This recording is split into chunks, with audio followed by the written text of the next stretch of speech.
ધોરણ 10 નું પરિણામ હવે ટૂંક સમયમાં જાહેર થવાનું છે। ત્યારે ધોરણ 10 ની પરીક્ષા આપેલ વિદ્યાર્થી અને તેમના માતા-પિતાને સતત એક જ પ્રશ્ન મૂંઝવતો હોય છે કે ધોરણ 10 પછી શું।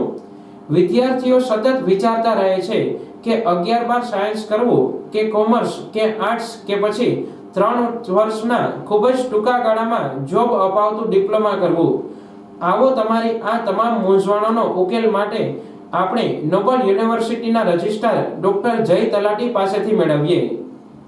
ધોરણ 10 પછી કારકિર્દીની પુષ્કળ તકો રહેલી છે। ધોરણ 10 પછી 11-12 કોમર્સ, આર્ટ્સ કે સાયન્સ, આ ઉપરાંત ડિપ્લોમા અભ્યાસક્રમો લગભગ 263 જેટલી બ્રાન્ચમાં થઈ શકે છે। જેમ કે ડિપ્લોમા એન્જિનિયરિંગ છે।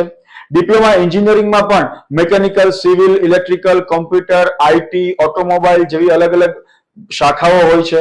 આ ઉપરાંત ડિપ્લોમા ઇન વોકેશન, જેની અંદર વિદ્યાર્થીઓ banking, finance, HR, marketing, digital marketing, health care આવા વિકલ્પો પસંદ કરી શકે છે।